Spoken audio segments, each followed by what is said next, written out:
Redke bolezni so, kot pove že poimenovanje samo, resnično redke, pa vendar z vidika posameznika, ki zboli, lahko rečemo, da so tudi dokaj pogoste. Na Kliničnem inštitutu, na katerem delate, skrbite za spremljanje bolnikov, zato lahko več poveste tudi o tem. Ja, po definiciji Evropske skupnosti so redke bolezni vse bolezni, ki se pojavljajo z prevalenco manj kot 500 na milijon. Pri nas na Inštitutu za klinično nevrofiziologijo se ukvarjamo tako z diagnostiko, kot tudi vodenjem in v zadnjem obdobju, kjer prihaja vedno več zdravil za posamezne redke bolezni, tudi z zdravljenjem teh bolezni in za bolnika poskrbimo celostno. Konkreten primer takega obolenja, denimo, je miastenija gravis. Kako se tu odvija postopek zdravljenja, spremljanja, vodenja obolelih?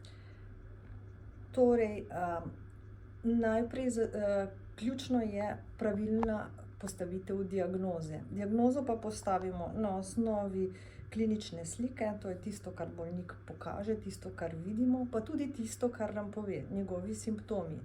Za miastenijo gravis so značilni nihajoči simptomi mišične šibkosti in utrudljivosti, ki zajamejo zgolj skeletne mišice, to so tiste mišice, ki so pod vplivom naše volje.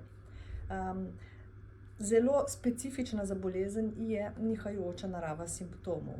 Diagnozo pa za postavitev diagnoze pa poleg klinične slike potrebujemo tudi dokaz specifičnih protiteles v krvi, poznamo jih vsaj 3, in pa elektrofiziološke preiskave, pri katerih dokažemo motnjo živčno-mišičnega prenosa. Koliko obolelih pa trenutno zdravite oziroma spremljate?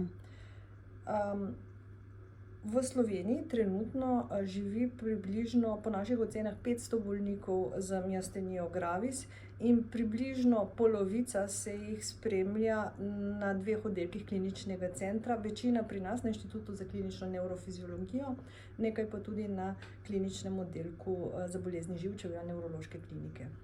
Kako pa je z uspešnostjo zdravljenja tega obolenja? Miastenija gravis je specifična po tem, da sodi med najbolj terapevtsko vodljive nevrološke bolezni.